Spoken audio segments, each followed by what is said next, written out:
Was able to build a channel to about 80,000 subscribers before I was then hired by a channel called Indie Mogul. They hired me to come on board and be the host and creative director of the channel. That's David Altizer. He's worked on and with massive YouTube channels to help grow them, and he's helped creators generate millions of views. David has also created and worked with Hayden Heller-Smith, the story and editing master of YouTube. David created a space for himself in the world of YouTube and cinematography. His work gained massive attention with major companies like Vimeo and Google. And it was this producer who was working with Google on creating a $500,000 commercial, and they were referencing my video in their meetings and saying, we want our commercials to look like this. And so they were like, well, why don't we just reach out to that guy? He was on the top of his filmmaking career, but then, one day, everything changed. I felt God very clearly tell me to walk away from my YouTube channel. His decision to leave the space of creating content was a strange one, yes, but David started to make a name for himself in thumbnail design and psychology, and is the man who has helped generate over 120 million views for creators like Curtis Connor, Max Fosh, and Drew Gooden. He's going to make you reconsider your current thumbnail creation process. I designed the format with like the timeline with the like shot of the movie on the top, you know, for the editing podcast. In this video, you'll discover the 5-step process David uses to create viral thumbnails, why your packaging is killing your click-through rate and how to fix it, the #1 mistake most creators make when recording their videos, and we'll dive deep into the psychology of YouTube thumbnails and audience psychology to get the click. Because first, you need to understand the one key principle that the entire success of your YouTube video relies on, and that's the ideation process. So David, can you kind of walk us through how you make or vet ideas so that you can actually address a core, casual, and new viewers? Sure, yeah. So you're right. I like to replace the word, and I like that you said the same thing. I like to replace the word title with idea, because I think the title is just a, it's just words being used to convey an idea. So it really all begins with a good idea. Obviously, sounds simple enough, but it's surprising to me how few people go in the correct order. I've noticed people, and I struggled with this myself as a creator, they come up with a cool concept and then they just go film it. And it's like, hey, I've got this idea for a video, let's go shoot it. And then they go shoot it, and then they edit it, and then they are like, wait, crap, what's the title and the thumbnail? We didn't take a photo for the thumbnail. And now the problem with that is that you're trying to fit a title and thumbnail like a puzzle piece into what you've already shot and edited, because it's like, well, I just spent a week making this video, I can't change it. And I would argue that you can change it. You can just throw out half of it and fix it if you need to. But that's the problem. And I've had people hire me before, and it's like, hey, here's the video, it's not performing well. How do I fix it? And it's like, I can't help you. It's a bad idea, bro. What are some options to at least try to make a bad idea even better after we filmed it? We could try to tweak some things, and certainly there's plenty of examples that you could show of people simply changing the title or the thumbnail, and then all of a sudden it performs well. I'm not discounting those outlier situations, but you got to just start with the right idea. Max Fosh told me before he even begins the process of making a video, he comes up with a title that makes him laugh. That you just read the title and you're just like, what the heck? You know? First thumbnail that I made for him was a title that was, I cooked a microwave meal in an active volcano. And it's just like, when you read that title, it starts to make you think like, wow, that's crazy, you know? It's that shocked or interest factor that kind of draws you to that video. Yeah, it's a really good idea. Exactly. But then people like Curtis Connor, he has, I think he just hit 5 million subs. He has such a dedicated audience, and his titles are very clean, very focused. You know, I tried looks maxing. That's it. Just 3 words. And it's clean. It looks visually appealing. And then he, in a way, is sort of the celebrity.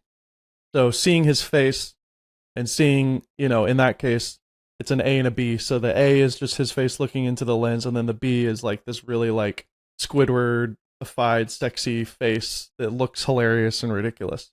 And so again, it's comedy. So it's a simple title with a comedic thumbnail that adds to that title, making the title more funny. You know, Ryan Trahan just did this recently. He I think it said, "I bought weird Amazon products" or something like that. So the title alone is really clean, really simple. Not really even that compelling if you just read the title. But then you look at the thumbnail and he's in a coffin, and the coffin has like a 4-star rating on Amazon. And so that thumbnail adds to that simple title in such a beautiful way that it adds humor and interest. And that's what you want. You can either have the Max Fosh concept, which is the title itself reads hysterically and generates interest. Or you could do this other option, which is keeping your concept and your title very simple and focused. I bought weird Amazon products. Okay. That's not necessarily that interesting, but seeing that he bought a coffin on Amazon, that's interesting. But that some people would maybe say, I bought a used coffin on Amazon, and make that the title. But I think it's better to have this play between the two. The simple title that conveys the idea with a compelling thumbnail. It creates a loop in the potential viewer's mind of like, oh wow, I can't wait to see it. You understand the title very quickly and simply. I tried looks maxing. Okay, who cares? And then you see the A and the B, and you see a face you recognize if you're a follower of his. You click on it. So, but yeah, how do you come up with good ideas though? That's the $1 million question. I'll ask you, Murray, how do you come up with good ideas? You know, sometimes it's like I stumble on an idea and I'm like, wait, what if I did this, but then took this and I'm like, I combine them. However, there are some caveats to that though, in my opinion, because sometimes you don't want to say too much all at once in a title and thumbnail. Ultimately, Yep. if I can say one, maybe two things really well, instead of saying 5 or 6 things that doesn't get the idea across, then I'd obviously much rather choose the one that gets less across, but more specifically and actually prompts a specific emotion. Because ultimately the goal, at least for my idea, which is the thumbnail and title, is to generate at least one of 3 emotions, generally a combination, which is interest, desire, or fear. If I can use my thumbnail and title to generate more than one of those at the same time, I've got a winning idea. But also I want to make sure that it's something that people actually want to watch. And a lot of that is based on past social proof. So what I do is I go onto YouTube, see if the one idea, if I'm combining something, if the one idea gets views, does the other idea get views? Is there someone who's created a combination of this? If so, how can I create a twist to it that is a bit more unique? I've actually created a kind of a document with, I think it's 18, at least for now, or maybe 16 different title formats that really work. So for example, I did X, but it got increasingly X, right? So for example, I did video edits, or I played a video, but for every minute it got 2 times faster. You know, that's a long title, but that's kind of the idea or the strategy that goes behind the title. And so ultimately there are some formulas and structures that work. Sometimes it's just a numbers game where you've got to try it. If you don't have full social proof that it works. And if it doesn't work, you got to move on. You know, there's that part where you can't dwell on it. And there's other times where it works. And it's like, okay, I found a formula. I'm going to refine it and create another video that doesn't feel like the same, but still gives a whole new perspective on maybe the same formula or structure. Absolutely. And during one of my workshops at VidSummit, there was this guy who was a very talented filmmaker from the like traditional Hollywood kind of world. And he did these travel vlogs with his wife, and he shot and edited them beautifully. He edited them just like a Discovery Channel show, because that's what he was doing. He edits in Avid, which is like one of the most traditional Hollywood editing tools. It's very clunky, very slow, but it was the original. I believe it was the first digital editing software ever. Like, and we're talking about, 30, 40 years ago. They've maintained that leadership in the Hollywood world. So pretty much every movie, with some exceptions being in Premiere, but pretty much every movie that you see is edited using Avid. anyways, it's very complicated, very expensive. He edits his YouTube videos in Avid, and like I said, they feel and edit just like any traditional Discovery Channel show. And I was having a conversation with him because he was asking questions about his thumbnail and everything, and I said, this isn't good. This isn't a good thumbnail. This is not getting people to click on it. Da da da. And he got like kind of offended because he was like, "Yeah, but it's really good. The video's amazing. You don't see stuff like this on YouTube." I'm like, "Correct, yes, but we're not making TV shows here. We're making YouTube videos." And then he got more defensive again. He's like, "Yes, but that's where YouTube is headed." I'm like, "Correct, but it's not there yet." And what you're describing is a whole different user experience. Like YouTube's going to have to design a new app called like YouTube Cinema or something that is more of like, we're going to sit on the couch, choose something to watch, and dedicate, 30 minutes to 60 minutes to watch it. Already YouTube on the TV has taken over Netflix, I believe, in terms of viewership for the last 2 years. And I know for me, my viewership of YouTube on smart TVs is certainly different than viewership on my phone and on desktop. I tend to click off way less. I do click into something, have a bowl of popcorn, and enjoy watching that video, just like I would on Netflix. So that certainly is true. But anyways, I'm saying all that to say, like, at the end of the conversation, I basically had to tell him, look, you got to drop your ego, bro. Like, I know this ego. It's the filmmaker ego. I was that. I am that. I have had that as well. I thought the same things. All these YouTubers on here don't know what they're doing. They're shooting on iPhones and it looks like crap and the audio is not good. You got to get that out of your head because that's actually has nothing to do with the success of the video.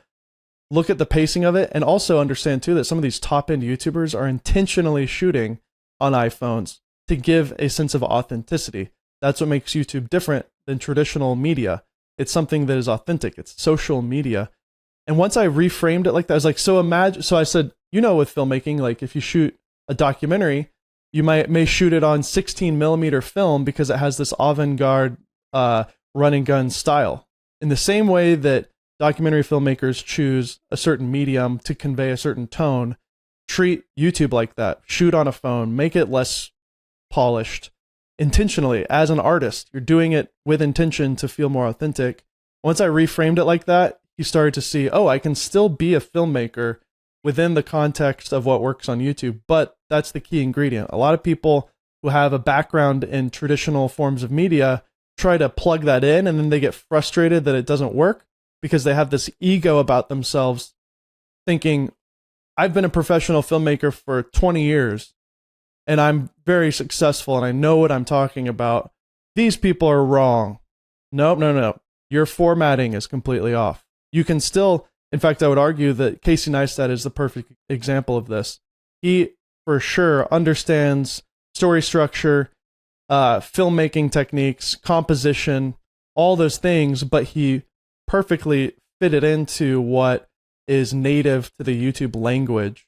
And he essentially enhanced YouTube because he brought traditional filmmaking techniques and plugged it into a YouTube format. And so that's what all of us should be considering as creators is like, you may have a great idea, but if you're not familiar with the YouTube language, pick up the book YouTube Formula by Daryl Eves. It's a great book to get started if you have no experience with this. Check out Murray's stuff. He's educating you on all these things. But you kind of have a head start, if you have experience in this. I certainly did. I came into YouTube already 10 years into filmmaking. So yes, I actually did get a lot of comments on my first couple of videos, like, where have you been? How is that? My first 5 videos were actually good because I knew how to make videos. I just had to learn how to do the YouTube language and kind of be humble and realize that I don't know the YouTube language and you are starting from zero as a filmmaker. You do have to learn it. It's a different way of storytelling. And I had this conversation with Hayden actually recently because he has been trying to push YouTube towards more filmmaking techniques. And he recently said to me, I don't think it's going to happen. I think YouTube is YouTube, which is why he is actually wanting to get into Hollywood now. Like he's working towards, being in Hollywood, making actual films and shows and stuff like that. because that's what he's passionate about. He was passionate about forcing YouTube to become more like Hollywood, but after many years of pushing and pushing, at the end of the day, when you watch a movie on Netflix, you're not able to see how many views and the click-through rate and the average view duration there. And it's not based on that necessarily. Obviously, Netflix's backend, they're looking at all that, of course. But the success of a film is not based off of how many people watch it necessarily. It's based on the artist who made it. And if they're proud of it and if their peers enjoy it, that's great. Like, art is subjective. Not everybody's going to like art. But it's really hard to be an artist on YouTube because you're constantly judged by that number on the screen. Yeah, it's also really interesting because you having the 10 or 15 years of experience in cinematography and filmmaking, like I did before I actually joined YouTube. It's one thing having all that knowledge, and then another being able to apply it in the format that works on YouTube. And in terms of designing thumbnails, it's kind of a similar process. You can have all the design ideas and have the fancy skills and so on, but if you don't understand the psychology behind it, then it's probably not going to succeed. Now, like David, your approach to finding and creating thumbnails may not be unique, but your output certainly is. So kind of walk us through what your blueprint or structure or process looks like when you get a video idea from, let's say, a client to when you send the thumbnail to them. Maybe it's multiple as well. Sure. So I'll just speak to my experience. Every designer does things differently. And my style, if you will, if you want to call it anything like that, isn't intentional. I think just like any artist, they don't really think much about it. However, I do tend to get work because of whatever I'm doing, which I'm not really that. What am I doing that's different in your opinion? I don't even know. You're generating millions of views. So there's some thumbnail designers or even just YouTube creators who don't get those views. So how do you formulate an idea presented in a thumbnail that actually gets views? Is there social proof that you try and find? How do you get your ideas from? So this is part of the talk that I gave at Vid Summit, and I believe may be the key to the ingredient of the David Altizer thumbnail strategy. And it's just authenticity, and truth telling. I like using the word truth telling because authenticity is a buzzword and it's kind of cringy.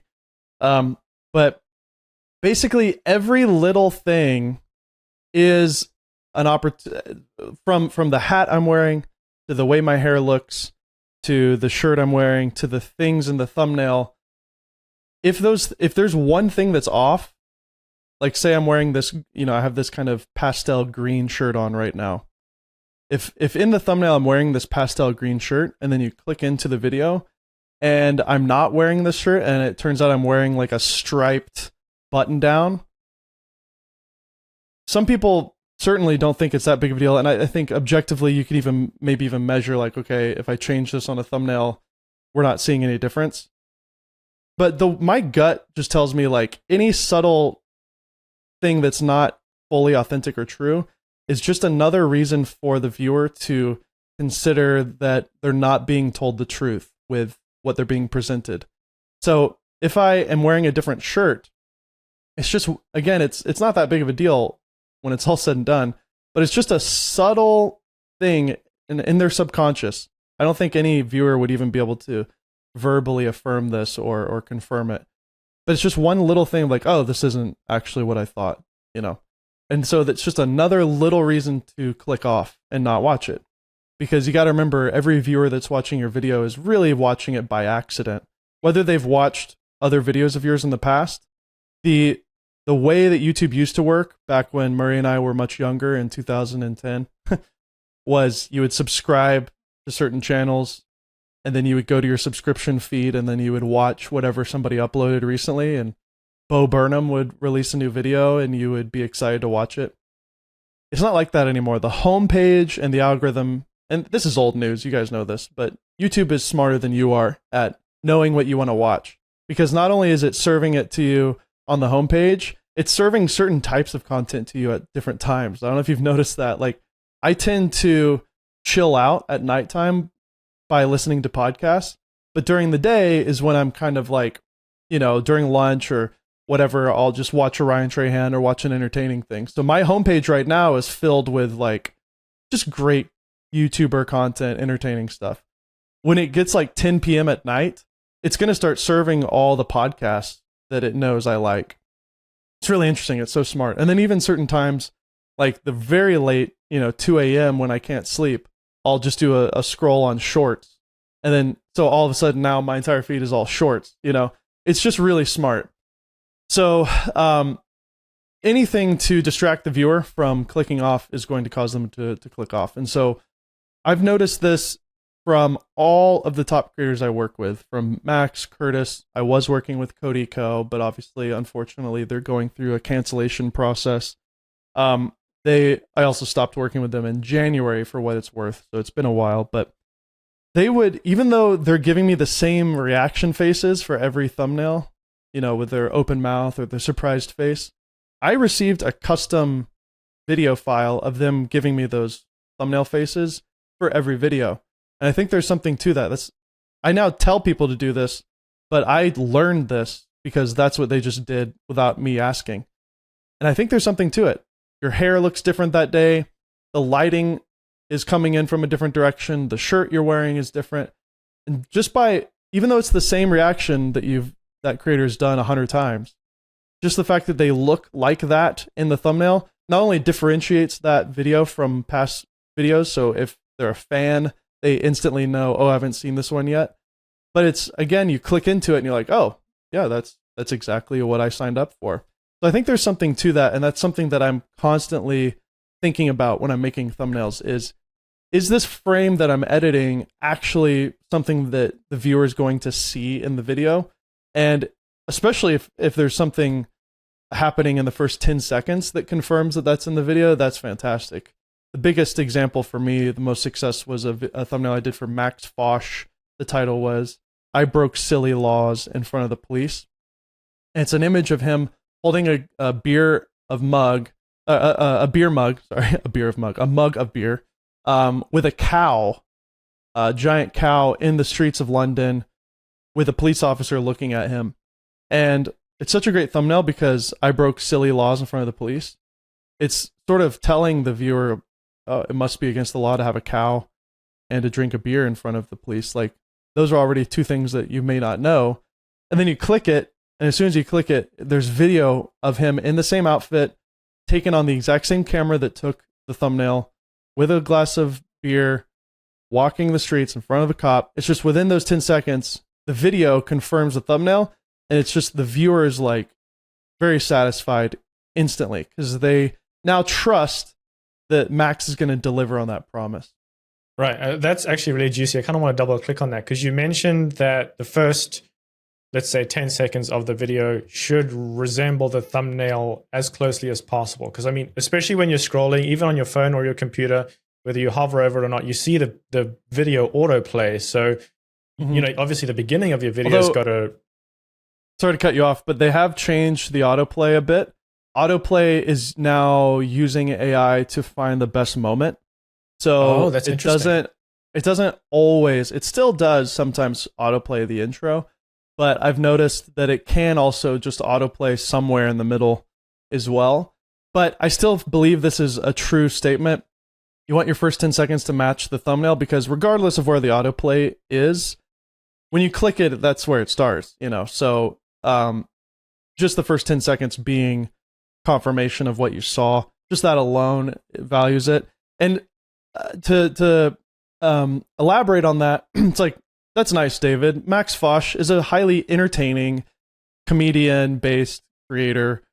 Great. I'm a finance YouTuber that sits at my desk and may get lots of views and have a successful business. How do I do that with just me sitting in a desk? Get a little creative, guys. Okay, so here's an example that I use. Let's say the title is "Throw Out Everything You Know About Stocks." All right, I'm just making this up on the spot here, right? So a good thumbnail could be you holding a trash bag with the word stocks on it, right? And then the throw away, again, I'm just spitballing here. Oh, I love it. We get to hear David's mind live without any pre-planned stuff. Like this is on the fly. I love it. So let's say I have told this story before, so I can't. You're take cheating. full credit here. Cheating a little bit. Let's say so then you start your intro video with you in your kitchen and you're holding a trash bag, and you deliver that same line. You repeat the title of the video. I want you to throw away everything you know about stocks. Drop it in the trash can. And then you walk off frame, and then you walk into frame in your studio and set. So let's get started with the first lie that everybody believes about stocks. Right? So that took you 5 minutes to have your wife hold the phone and film you in your kitchen delivering that line. But you just created something unique that's not you at your desk, that gives you the ability to have a completely different thumbnail that makes it stand out. And then you're confirming the thumbnail by delivering that line and having that action. But you could just sit at your desk for the rest of the video. You don't have to like do that every time. I would argue that if there was a finance YouTuber that put in that extra effort and like went outside, just that one change would make you stand out as a creative. Just take your phone on a tripod and go downtown to your local, your local ice cream store and buy ice cream and eat it while you're delivering all those same things that you would say at your desk. Just that one tweak is going to make people subscribe because there's so many finance YouTubers out there talking about a lot of the same things. But if you're going that extra mile and just adding something, it's a very subtle tweak. You're still delivering the exact same content, but you're out and about, you're doing things, interacting with people. Like people don't want to just sit in a room in a classroom. That's the beauty of video, is we can transport you to places in a magical way. You can even just if you just want to do a green screen and wear a Hawaiian shirt and go somewhere new every video. It's like, right now I'm in the pyramids of Egypt to tell you about and you could like green screen yourself in there. I don't know, but I guess that's the difference between like people who are finance YouTubers. Their brains are different than mine. So I'm thinking hyper creative, and then they're thinking more logical. So that's where maybe they would want to hire somebody like Murray and myself to consult, because to me it's like, well, duh, just do this. But then to them, they're like, well, duh, David, you're like broke and have no money. Why aren't you investing your money in a smart way? I'm like, because I don't care. So, or you don't know all these things you need to throw in the trash. You think about you think you know about investing. So this is my statement to anybody who's listening who's a financial YouTuber. I will consult and come up with these creative ideas if you can actually take care of my money problems. That'd be nice. I think I'll say the same thing. But I mean, you said something really juicy about what you wear in the thumbnail should resemble at least mostly what you are wearing in the video, at least in the first part of the video. Yeah. What if what you're wearing in the video called continuity, right? In the filmmaking world, that's called continuity, right? And it's super important. I mean, you've noticed a scene where things change position in one angle and it's in another one in another shot. But talking about continuity, as you say it, with thumbnails to video, is what if what you're wearing in the video doesn't work well in the thumbnail? Like, I feel like I know the answer to this, but I don't want to put words in your mouth. What would you do to fix that? Wear what works for the thumbnail in the video. There you go. Okay. Because the thumbnail is so important, I put extreme emphasis on that. So it would be better to wear something or do something that gets, for example, the new iPhones just came out a couple days ago. If I were a tech YouTuber, I'm looking for the best phone color that's going to pop the most.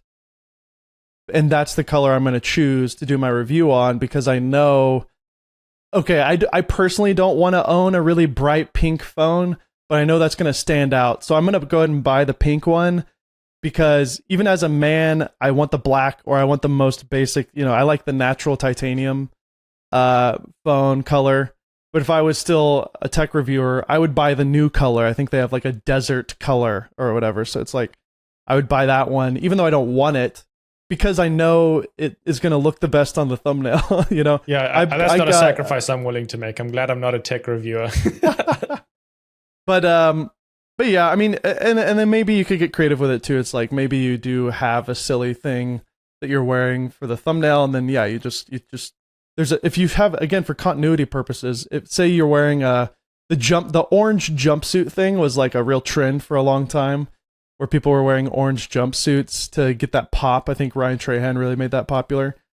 You could show a scene as you're delivering a line going from this scene to the next, where you're literally delivering your lines and you're taking it off, So just get creative with it, because that's just what, I don't know. Maybe I just don't think much about it because I come from such a filmmaking background, and I know there's like scripting and storytelling involved in anything, but I guess a lot of people don't realize that you can pre-plan things and you can script it, and it's like, okay, you don't have to have everything word for word scripted, though. Just so like Curtis Connor, for example, all of his videos are word for word scripted. He just has his screen off camera, he reads a paragraph and he delivers those lines, and then he goes to the next one. So some of the top creators in the world, you may not realize it, are reading a prompter or a script. They've just gotten so good at reading it that you would never know. And if you're somebody who struggles with delivering lines on camera, I would highly recommend learning how to read from a teleprompter in a natural way. And if you don't have a teleprompter too, by the way, like, you can't just use your laptop off of the screen and do this and look off of the camera. Consider purchasing a teleprompter. The best one on the market right now is made by Elgato. It has a little built-in screen. It's a small little teleprompter that you hook onto any hybrid camera, and it has a tiny little screen built into it, and they have free software that comes with it. And you can just read word for word what you write, and just learn how to be good at that, because that'll save you so much time in post. And I love that too, because you can actually just go to a coffee shop, bring your laptop, and write the script. You don't have to have a camera, you don't have to have lighting, you can go anywhere and do that. That's what I used to do with Indie Mogul. With Indie Mogul, everything was scripted. And so I would just leave the office. I would just, go to the park, go to a coffee shop. I would write my script, spend, half a day writing it, and then it would only take me 30 minutes to do the whole shoot, because in theory, if you're good at reading on a teleprompter, you can technically do it all in one take, if you're good at it. So. Yeah, I actually have the Elgato prompter. It's really powerful. You can connect it to your computer. It can act as an extra computer screen. You can put text on it. You can even put your live stream chat on it, which is actually pretty fun. And it even listens to your voice, so it automatically scrolls, which is really cool. Oh, wow. Which is a new update. Do you have it? I don't have it, and all this is reminding me that I need to buy it. And it's back in stock again. It's constantly out of stock. It's in stock right now on Amazon for $279. It's a little pricey, I must say, but 100% worth it. Sounds great. Okay. Yeah, I love it. It's awesome. It saves me the time of looking away from my camera, looking to my script, memorizing my paragraph, then deliver my lines. It just goes, and I don't have to think about what I'm saying. As long as I've done that writing and thought about what I'm saying, it works great. Amazing. It literally cuts my recording time down in half. And so what I actually like to do is batch record. I record maybe 5 or 6 videos at a time. And so that time definitely adds up. 1, because you're using a teleprompter to save time, but 2, you're actually batch recording. So let's say a 2-hour recording session to record 4 videos would normally be, let's say, 6 hours of setting up, using a teleprompter, breaking down between every shoot, and so on. So batch recording is really helpful. Amazing. Kind of switching subjects a little bit abruptly here. So you have probably got a type of step process that you like to use when creating thumbnails. If not, then this is a time to make it up as you go. But what is your 3-step process, 5-step process? What is your step process on creating thumbnails that succeed? So number 1 is having the concept ahead of time, which I feel like we've covered here, but I'll just emphasize it again, that is step 1, deciding what it is before you film the video. Because if you know what your title and thumbnail is before you shoot, when you actually do film your video, that informs your shoot. It informs what you say at the beginning. It informs where you're going to take the photo when you're on location. A lot of the creators I work with are not necessarily just sitting at a desk. They're out and about. One of the main channels that I work with called Jolly, Jolly. They're a food travel channel. And every single video that they post, they're in a new restaurant all over the world. So they don't really have much consistency in terms of what it looks like. But the thing that we solved, because I told him, I was like, look, the problem I'm having is when you give me thumbnails, the lighting is just inconsistent because every restaurant has different lighting scenarios. And so I told them to buy like a little fill light. And now everywhere they go, they blast the light. And now at least the background changes, but they have a consistent fill light for every thumbnail. And that would be my next step, is just to encourage you to keep lighting very crucially important. And you don't have to get super creative with it. You just need a simple fill light. You don't have to be like a cinematographer by any means. Right now I have a light off to the side here that's bouncing on a white wall, and that's causing my face, if you're watching the video, to have just a consistent fill. But if it were straight on, it would look too flat. You kind of want a little bit of shadow because it creates contrast and, gives your face a contour. So if you don't have a good light, stand next to a window if you're indoors. And even if you're sitting at your desk, obviously I would hope that your desk has good lighting. If it doesn't, watch a bunch of videos and learn how to have good lighting. Again, it's not that complicated. But if you don't have a situation where you've got great lighting for your video shoot, make sure to find a window or a place, if you're outside, that's covered with shade, but still has a nice side light coming in.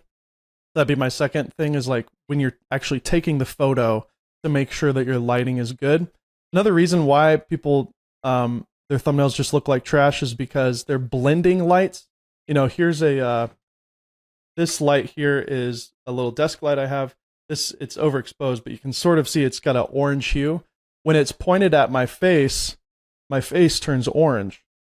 That is not natural in the everyday world. The sun is, for a good reason, called daylight. That's what daylight looks like. It's Shaka. a bluish. Yeah, it's a clean light. The sun will always be your best source of light. There's nothing better than the sun. Who would have thought that God created the ultimate light source? But anyways, if you're blending what's called tungsten light, that kind of orange indoor lighting typically, with daylight, it just looks like garbage. I've seen a lot of creators where they're like in their kitchen and they pose for their thumbnail in their kitchen, and then they cut themselves out and then stick it on like a background that's outdoors with the daylight, and it just looks awful. And like, why does this look bad? Like, because your lighting doesn't match. So whatever you're trying to match with your background, just match it with the lighting. You can't fix that in post. People think, oh, can't you just tweak it? And it's like, no. If I started to mess with the white balance in post, you can get it sort of close, but it's just never going to look right. Also, our skin is translucent. People don't realize this. No matter what shade of color that your skin is, it's translucent. And when the light is going through that layer of translucence, it actually reflects back the base layer of your skin, your actual skin. And when you're in an environment where the lighting is really dim and low, and you boost the ISO or you boost the exposure in post, you may get the levels correctly, but you're missing that natural glow that comes from your face when light is hitting your face. And so these are all things that I learned as a filmmaker, and I see Murray shaking his head because he knows this too. These are all very basic photography. Head, but yep. Yeah, up and down. You're not saying this no. Is you're shaking. Saying yes. This is nodding. Yeah, sorry. You're right. Yeah, nodding. My bad. But yeah, these are basic photography and cinematography techniques that just are second nature to me. So maybe that's why, again, I'm able to convey these things with my thumbnails because of the 15 years of experience as a filmmaker. So yeah, so make sure your lighting is good. Make sure you have your idea in mind at the beginning. And then think about layers. You don't have to nail the thumbnail in one shot. People sometimes think, oh, it's going to be impossible to have all these things happening at the exact moment. It's like, well, yeah, of course. Very hard. That's what makes it a good thumbnail, because it's unbelievable potentially. But again, using the same camera that you're filming your video on, ideally, so that, again, I believe even same thing applies here. Same lens, same color science, same camera. It needs to all match. Again, I'm being very anal about this. from the lighting to the camera to the lens to the color science. I want everything to the clothes that you're wearing. I want everything to match so that it's authentic and true and truth telling.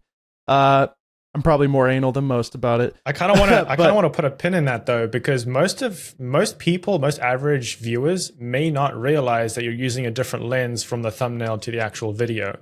Why are you so anal about that? It just comes back to the truth telling. So like, let's use an extreme example. If the thumbnail is taken on a normal camera with like a zoom lens, like a 50 millimeter, so everything looks balanced and natural. 50 millimeters usually is your default standard lens. Our eyes view the world through about a 40 millimeter compression, so 50 is a little further. It looks a little bit more pleasing. But then the whole video is shot on a GoPro. The GoPro is super wide and has a completely different aesthetic. Again, you're not telling the truth with the thumbnail. Now, if the thumbnail is a photo of you wearing a GoPro in an interesting environment, and then POV of blah, blah, blah is the title, that works because I'm kind of seeing a behind the scenes of what I'm going to see.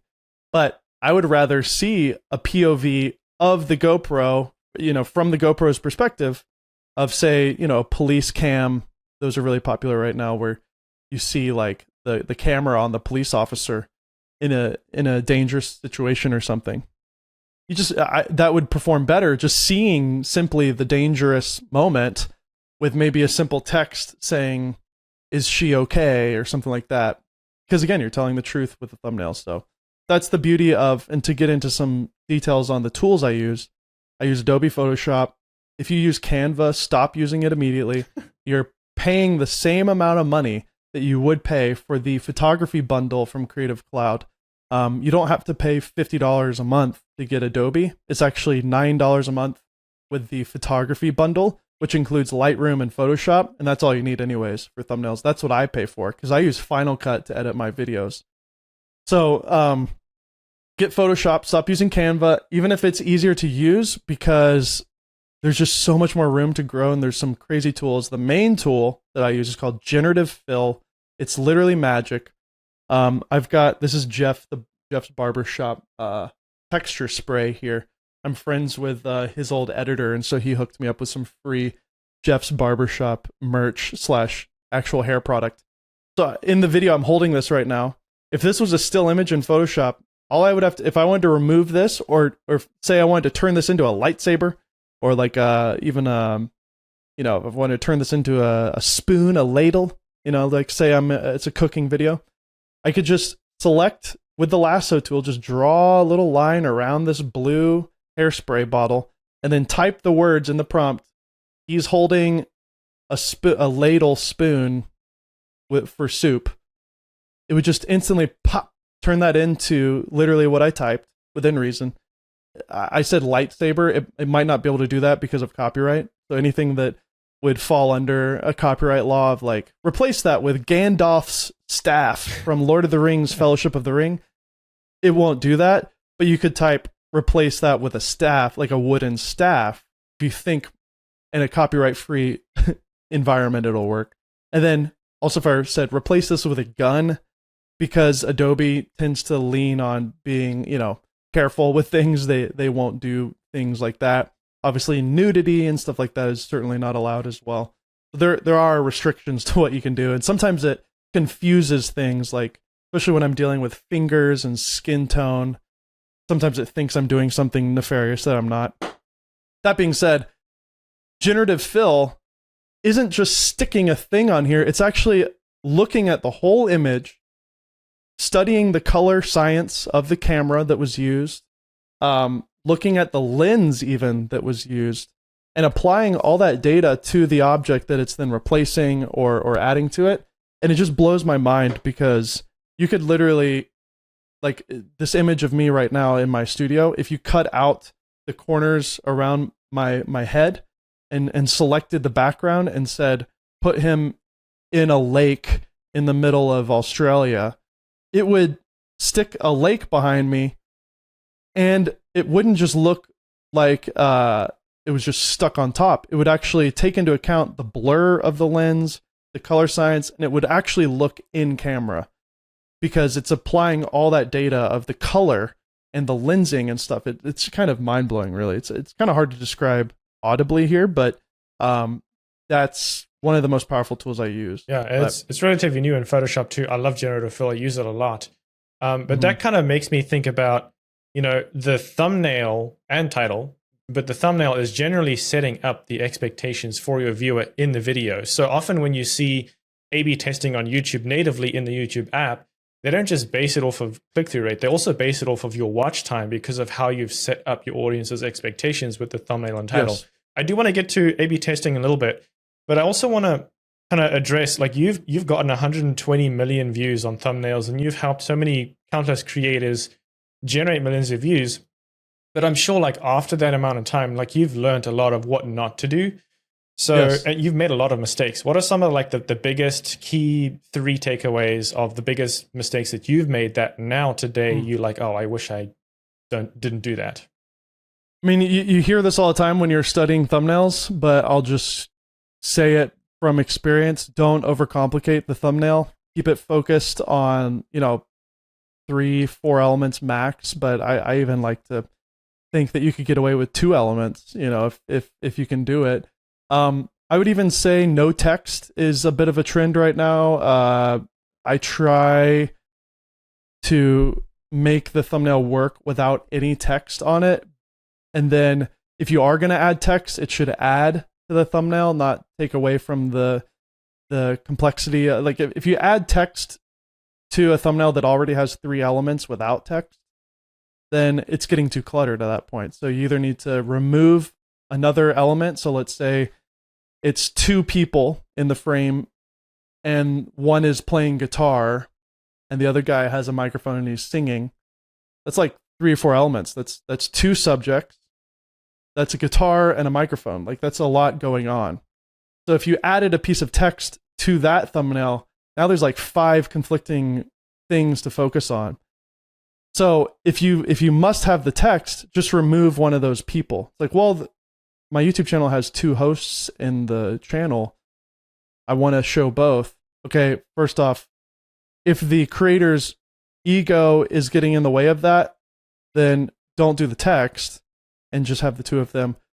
But you can, here's a tip for this. Just go look at Good Mythical Morning. That is a channel with Rhett and Link, who are just iconic YouTubers. They are synonymous with each other. They are never alone in any video. They're always together. And yet they're doing this for the sake of simplicity. They flip-flop. So one day it's Rhett, one day it's Link. One day it's Rhett, one day it's Link. You rarely see the 2 of them now on thumbnails for this reason. It is hard to have 2 subjects in the frame unless it's an interview. If Murray is doing an interview with a celebrity like myself,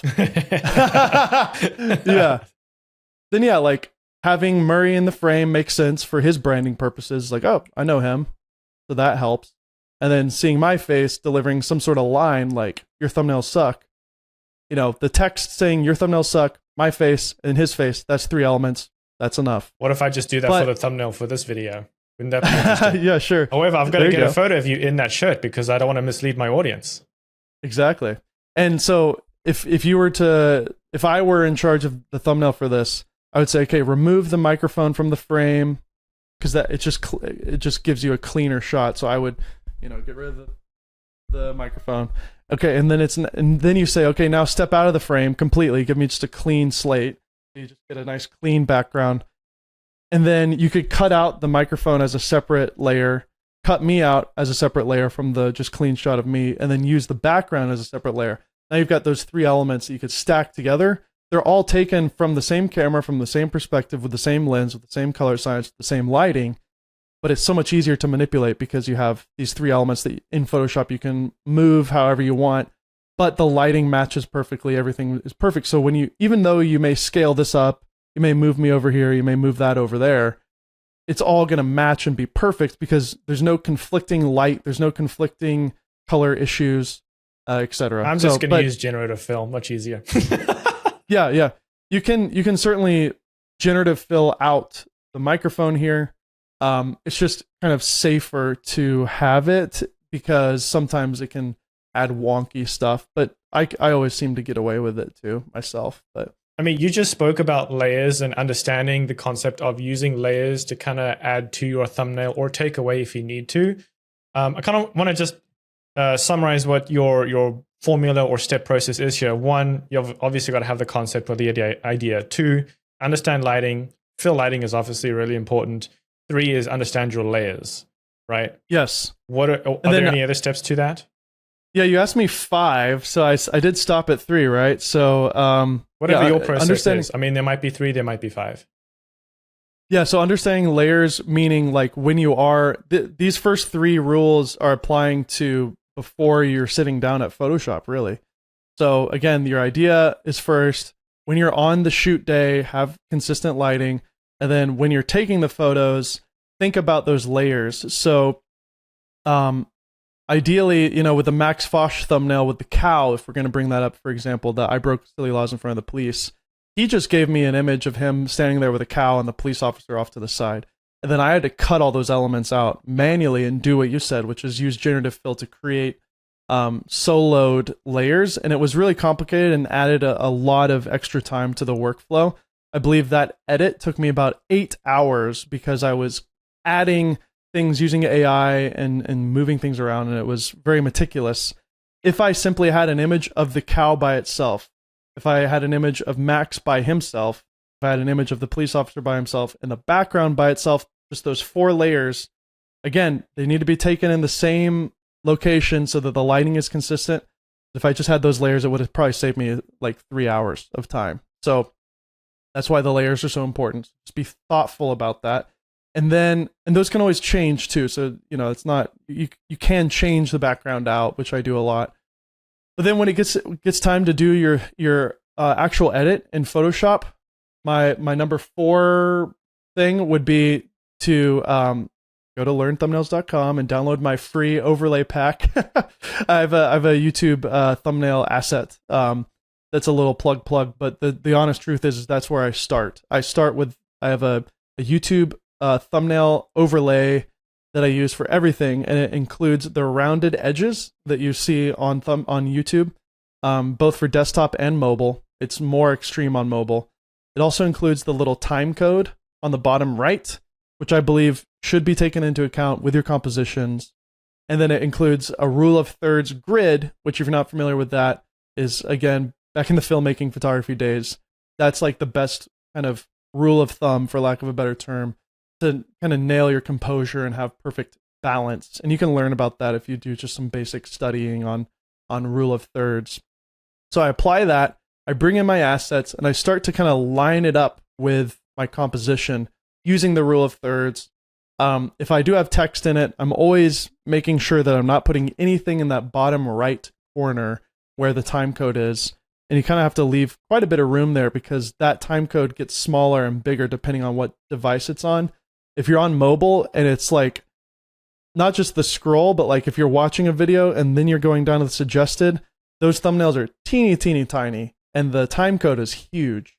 So just be very aware of that. You don't want anything crossing over into that. That's like a no zone. If you're looking at the rule of thirds grid, I would even say that bottom right square is just a no zone. Don't put anything in that area that requires attention.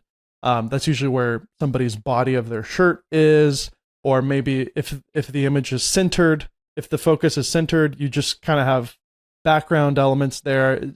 Just anything that's not important needs to go there. So I'm just constantly thinking about the composition. And then I say just the last step, once you're done kind of layering everything in Photoshop, which sometimes I can have upwards of 100 layers going on. There's a lot of stuff going on. And I am working hard on building a course and kind of just hand-holding people through that process because it can be overwhelming if you're just looking at Photoshop. But I promise it's not once you wrap your head around it. I will mix it all down is what I call it. Like I basically you can essentially just export out a JPEG, or inside of Photoshop you can do this. I just mix everything down, bring it into what's called Camera Raw in Photoshop, which allows you to adjust exposure, contrast.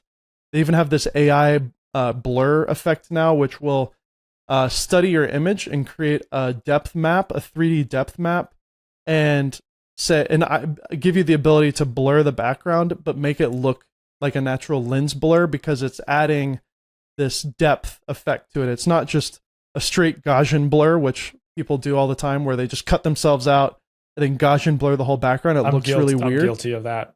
So I've already learned something. So you don't have to do that anymore. It's built into Camera Raw. It's if you scroll down to the bottom of it, I think it's just called lens blur effect. You turn it on. You can adjust, like if it messed up by not selecting the foreground elements correctly, you can paint the areas that are foreground, and then it'll apply a blur effect. So I use that. And then my last final step is I do run it through a tool called Magnific AI, which is a little pricey. It's $40 a month. I can justify paying for it, obviously, because it's a huge tax write-off expense. But yeah, I run it through that, which basically, to me, it kind of makes it real. Like, if you have multiple layers, there's little subtle shadows and little, like, this thing should be reflecting onto this thing in reality, but because I stuck this on and it didn't exist in reality, there's no natural reflection here.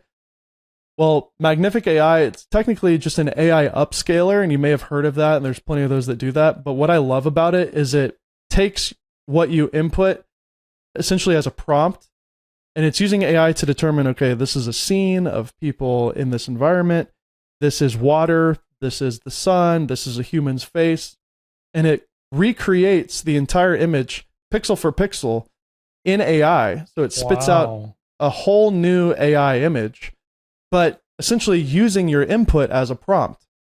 And it's That's perfect. Impressive. It essentially makes it more realistic, right? Yes. So like if the trees in the background were stuck in with like a low proxy file that you pulled off of Google Images, but then the face of your subject is sharp because it's coming from the original camera that was taken on it, it's able to use AI and determine, oh, that's a tree over there. I know what trees look like. I'll just recreate that into a correct, sharp version of that, because that's obviously low quality. And, so it's a great way to fix low res images.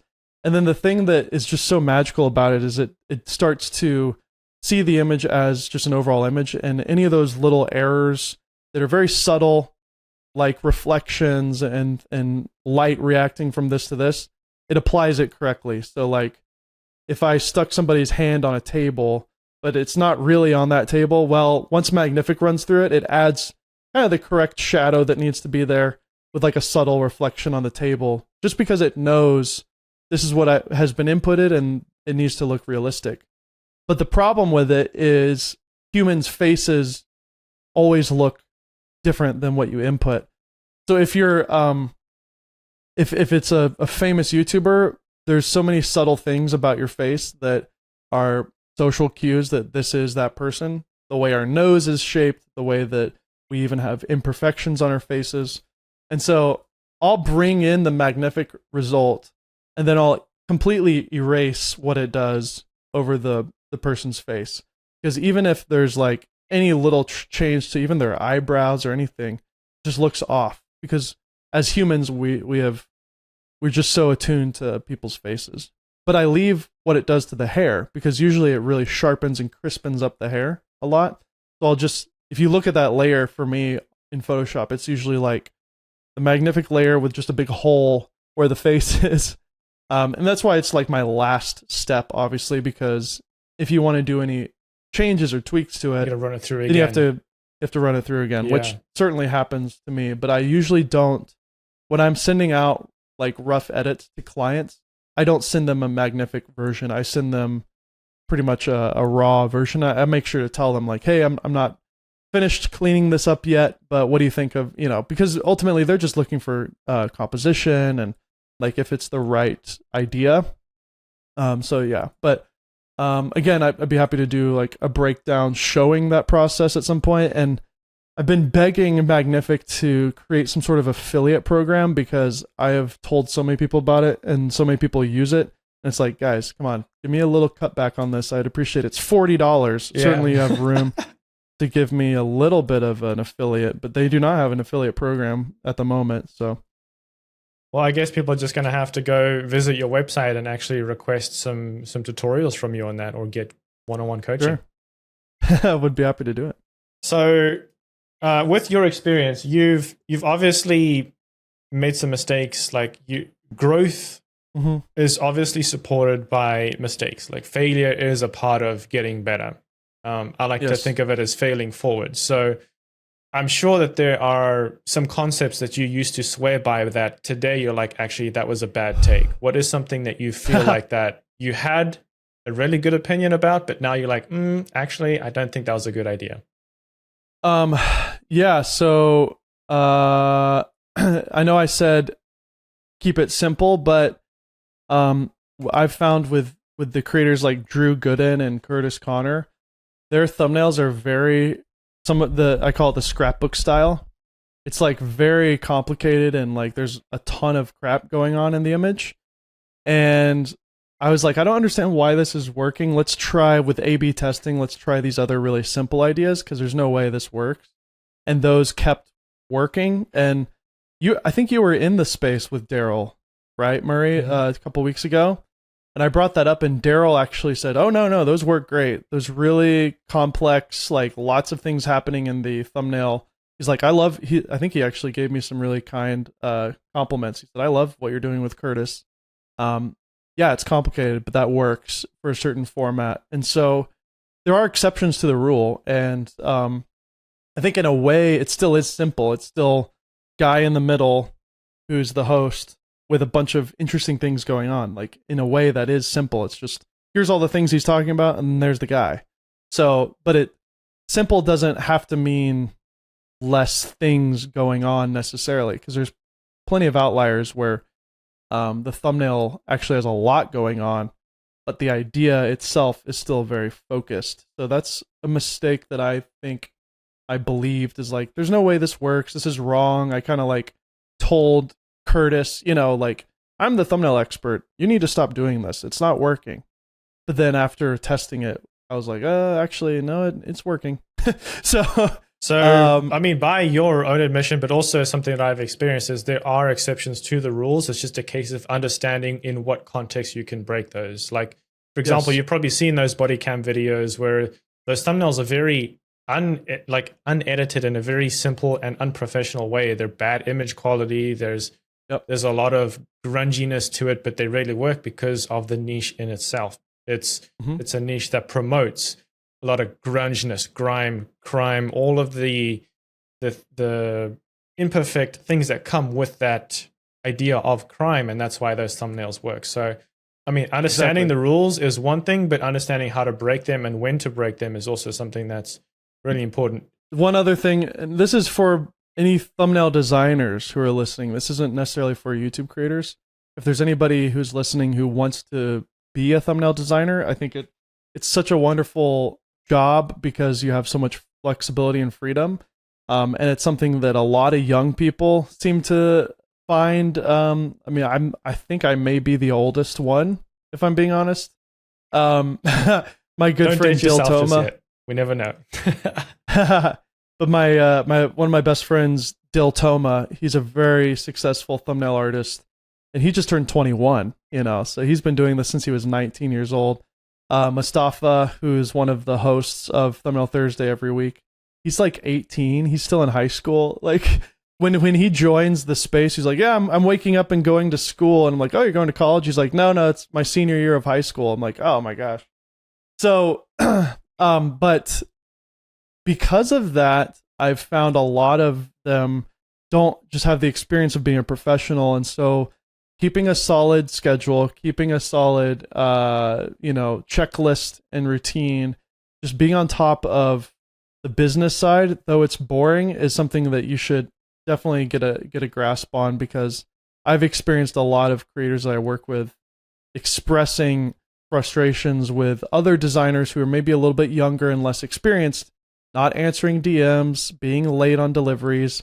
Even though I certainly struggle with those things as a creative person and as a person with ADHD, at least I'm a responsible adult, and that if I had ever made a mistake, which I have done, certainly, there was one that was a huge, awful mistake. In that case, I gave all their money back and I made sure to make it as right as I possibly could and, accept responsibility profusely. So, though I'm not perfect either, anytime I have failed, I, express sincere apology and try to make it right. Go above and beyond in those moments. Say, you know what, I totally botched it here. I'm delivering this later than I said, and I am so sorry. My excuse is that I've been extremely busy and I lost track of my schedule. But I'm going to give this one to you for free. And I hope that you would accept my apology and that it won't happen again. Just kind of accepting responsibility, giving them their money back, going above and beyond. You have to basically fix those errors by overdoing it. I'd say like 3-4 fold. You have to kind of go over 3x what is required to kind of make it right. Speaking of mistakes or just not being perfect the first time, A/B testing comes in clutch because you can ultimately retry or find what works. Now, I've seen a lot of people do A/B testing wrong. What are some of the ways that you should be doing A/B testing? Like, what are the actual practices that you've used to do effective A/B testing, not just throwing up 3 thumbnails and hope one does better? Well, I'll share what I have learned, and then I'm actually curious to hear what you think. I have the benefit again of, hosting this Thumbnail Thursday thing and getting a lot of feedback from everybody. And so currently the strategy is picking a thumbnail that your audience will respond to. Because again, I'm working with creators that have large audiences already. And so just knowing kind of intuitively what will work best. So in Curtis's case, that's kind of that scrapbook style. But then having 2 or even 3 completely different concepts that are either hyper simplified or completely just even out of left field. I've even told people like, hey, I won't charge you for this, but just give me the raw footage and I'll just pull out an interesting screenshot. And if you're okay with it, let's just run that with no editing, just if anything, just changing the contrast and saturation. But running the first thumbnail as just a solo thumbnail, not even doing an A/B test. If you are going to do anything, slight variations of that one. So if there's a piece of text, maybe you literally just change the text out. Run that for 2 or 3 days first. Then after 2 or 3 days, run your full A/B test with those versions that are like completely different. Because the people who didn't click on it the first time, 2 days later, if they see it again with a new thumbnail, it may spark some interest in them that they didn't have initially, and then they click on it. But you just want to basically, if you're designing some thumbnails to get general audience to click on it, the core audience may not click on it because they're used to a certain language. So again, I keep referring to Curtis because he's just one of my main consistent clients. He's had this same style for like however long he's been on YouTube. I think like, 7 years now, 7 or 8 years. So they're just used to and kind of like conditioned to click on a thumbnail that looks a certain way. But if we went a completely different opposite direction, which we have done before, they don't even notice that it's a Curtis video because they're just not used to it. And so you kind of have to keep that in consideration if you're an established creator. And then after those 2 days, then you run these like wildly different concepts. And then once those are run, you may be able to see which one was the winner of those 3 thumbnails. Then you can do another test based off of the winner with slight variations in color or text or, little things. And you can just repeat that process over and over. You can essentially go forever, but you could lose your mind doing that. I'd lose my mind too. But I mean, you kind of explained it better than what I could have done. My basic philosophy is very similar, is yes, finding what your core audience is very interested in, because YouTube, especially when the video is new, YouTube likes to recommend your video in stages. They want to make sure that first your core audience, or maybe your casual audience, is interested in the content and makes sure that that video satisfies them. Because if it doesn't, YouTube's just going to die. If it does, YouTube's going to start recommending it to a larger audience. Maybe it's part of your casual audience. Maybe it's a bit of a broader part of your audience. But it essentially does it in phase 1, phase 2, phase 3. There might be different phases on different videos. But ultimately, if your core audience doesn't react properly, your video is just going to die in the first place. So yes, a lot of what you said resonates. What I like to do is consider what my audience is used to in the beginning, create at least 1 or 2 of the variations of the title that address my core audience. The other one is maybe slightly different, maybe not what they're quite used to, but I feel like it's a thumbnail that could work. Once I've got my results from that, obviously I see, okay, the core one obviously did really well. I'm going to reuse that maybe with a bit of variation to see if that performs well. And then maybe one of the other tests in that thumbnail, one of the other thumbnails in that test is more for a general or casual audience to continue to see what works. So essentially I'm refining 2 ideas at once. Once I've kind of refined and I've refined my core thumbnail, I've refined my general thumbnail. Now I'm going to do almost like a final test and see which one wins out of the 2. And then that's ultimately which one that sticks. That's great. And I think you misspoke. You said title, like which variation title. You said the word title. Oh, sorry. Yeah, I meant to say thumbnail. We're talking about thumbnails. Yep. But it made me think, though, how badly we need title A/B testing too, though. And I hope that YouTube adds that. There's a tool, I believe, called thumbnailtest.com, I think is what it's called, that lets you A/B titles in addition to thumbnails. And they have a kind of a different algorithm based on ranking for thumbnails. And I have some friends that still use that instead of the built-in one on YouTube. But I think YouTube's is the most accurate, but they don't have title testing, which I wish they did. Yeah, and I'm actually surprised it didn't come out with thumbnail testing. Maybe they're still trying to figure out how to best identify the core data that corresponds to your title. Because my issue right now is if you're using the native A/B testing strategy in YouTube and you're using, let's say, thumbnailtest.com for your A/B testing on titles, you don't know which title is going to be shown on what thumbnail. So you don't know how your audience is truly reacting. You don't get true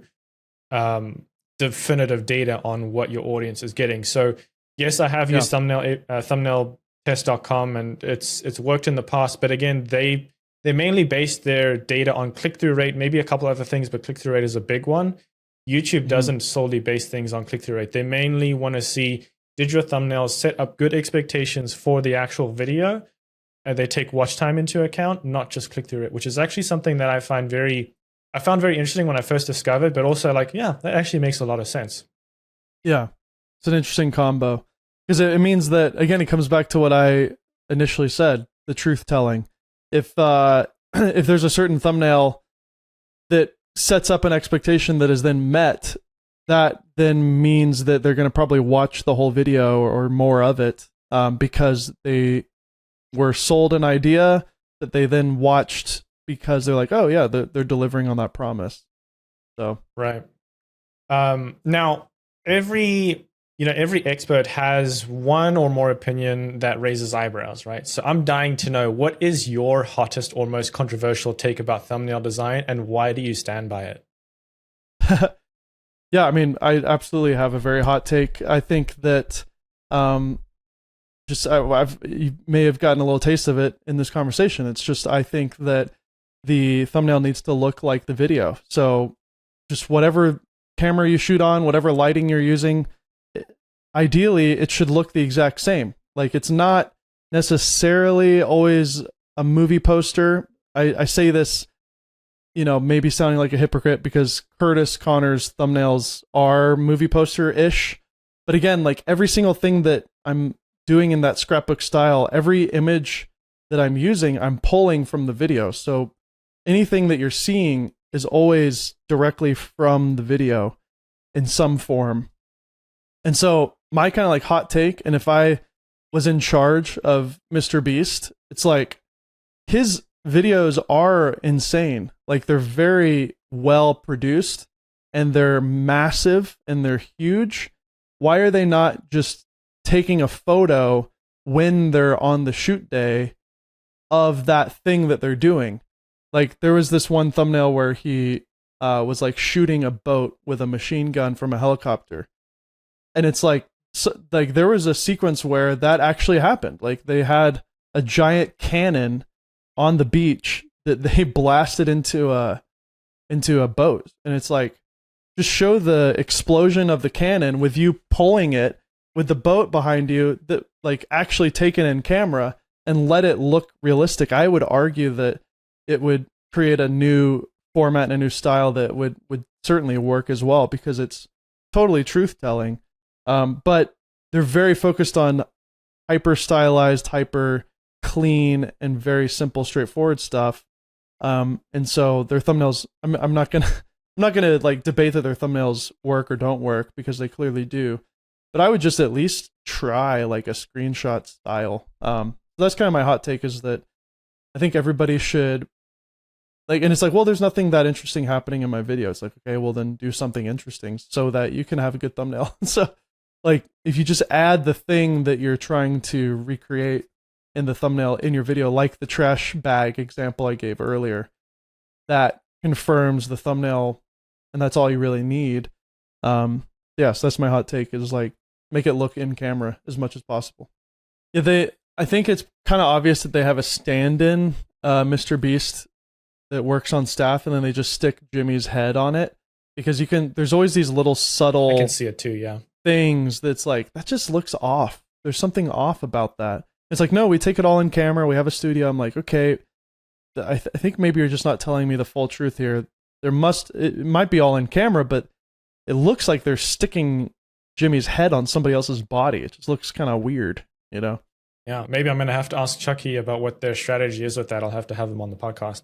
Yeah. If you enjoy this conversation with David, then you're definitely going to enjoy his X space. Go ahead and check it out. He hosts weekly spaces where he roasts people's thumbnails, and he does that for free, so you don't even have to pay anything for that. No other creator does that. It's a great community for thumbnail designers and YouTube creators learning more about how to understand YouTube as a whole, or just thumbnail psychology in general. If you want to see more videos like this that dive deep into the psychology of YouTube, definitely subscribe, and I'll be posting more. I'll see you in the next one. Thanks for watching.